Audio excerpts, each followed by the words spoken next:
Yo, what's up, guys? Welcome to another episode of Rackle Unfiltered. So today was obviously transfer deadline day in Europe, and AC Milan have made a few more acquisitions before the transfer window had closed today. Obviously, a few days ago, Milan had signed young Dutch midfielder Sylvano Vos from Ajax for around 3 million euros.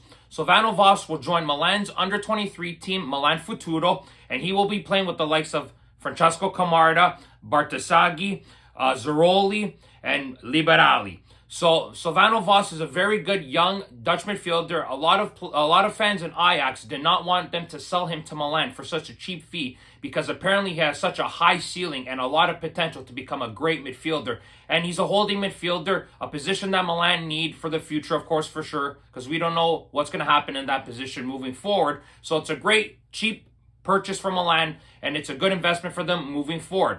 Now, obviously, today's big announcement was that Milan signed Roma striker Tammy Abraham for a 1-year loan deal till obviously next June. He will wear the number 90 shirt. He is coming in on a 1.5 million euro fee, and Alexis Salamakers is going the other way to Roma for free, basically for a 1-year loan. Now, guys, if you want my honest opinion, Milan needed to sign another striker. Now, am I glad it's Tammy Abraham? Yes and no.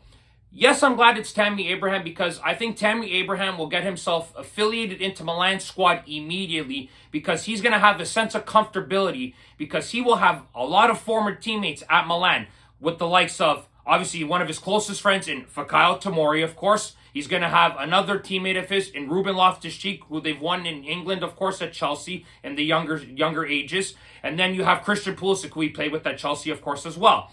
So Tammy Abraham immediately is going to feel very comfortable joining Milan, of course, like I said, with his former teammates. The big question mark, obviously, is going to be his health because, unfortunately, Tammy Abraham tore his ACL at the end of a few years ago with Roma, and unfortunately, he did not play many games last year. He only played 8 games for Roma. But the glimmer of hope is for us Milan fans is that Tammy Abraham can return to form when he did a few years ago when he joined Roma with Jose Mourinho, and he had a massive year with them, scoring 17 goals and having 4 assists.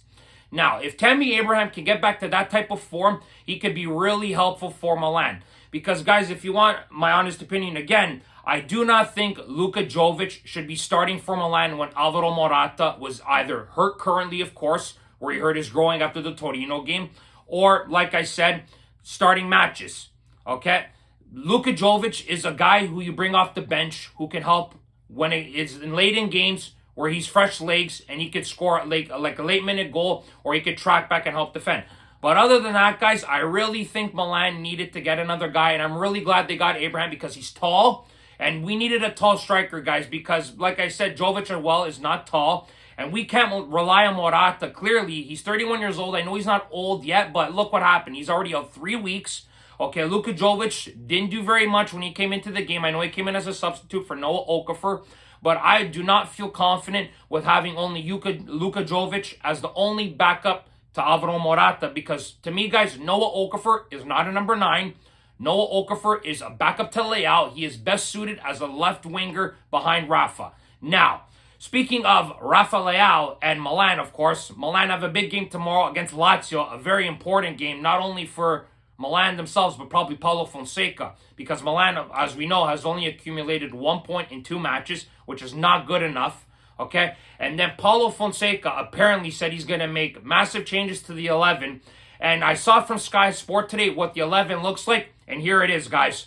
He has Terenchano playing over Teo Hernandez. He has Pulisic on the left over Rafa Leao, and he has Okafor in the number 9 spot, which I forgot to just mention, guys. Luka Jovic is also hurt for this game. Apparently he has low back pain, so he's not even going to get called up for this game. So it is another reason why Milan felt they needed to get another striker because Morata and Jovic are not going to be reliable for the entire season. Unlike Olivier Giroud, who was in great health and was very durable and reliable for Milan in the 3 years he was here, but the other two, I can't say Milan are going to be able to rely on them as well as they did for Giroud.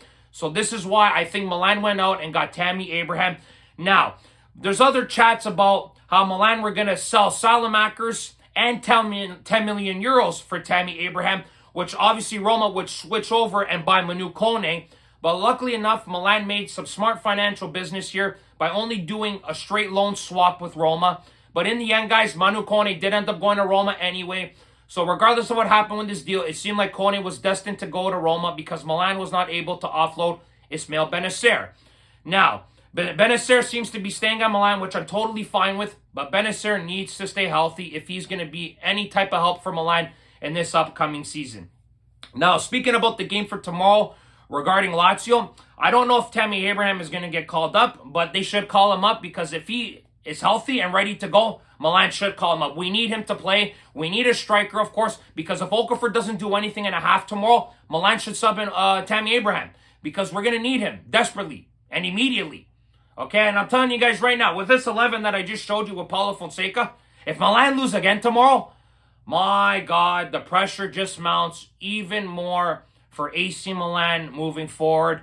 And now with the Champions League draw that came out yesterday, of course, if you guys saw my video yesterday, we got some very difficult opponents coming up.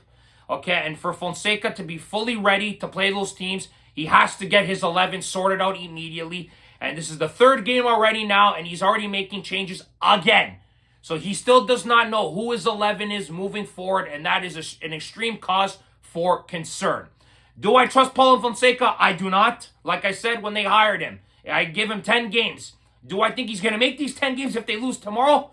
Probably not. I don't know if it's going to happen. Do I see Milan's management paying 3 coaches before 10 games? I don't know, guys. I don't see it happening. We're a cheap squad. We don't pay. So we'll have to wait and see what happens there. But I'm telling you guys right now, it is not looking good for Milan moving forward. But I'm glad they got Abraham signed because they really needed a third option at striker. Because like I said, you can't rely on just Luka Jovic and Morata because they're going to get hurt eventually, guys. But guys, you know what? That's going to be it for this video. I really hope that God Milan can come out tomorrow and have a great game. They're going to need it. They're really going to need it tomorrow because if they don't, shit's going to get even worse for them. But guys, thank you very much for watching this video. As always, click like if you like this video. Subscribe if you guys want to see more content. Forza Milan sempre, guys. And remember, if you do not watch sports, you are more. Ciao, guys.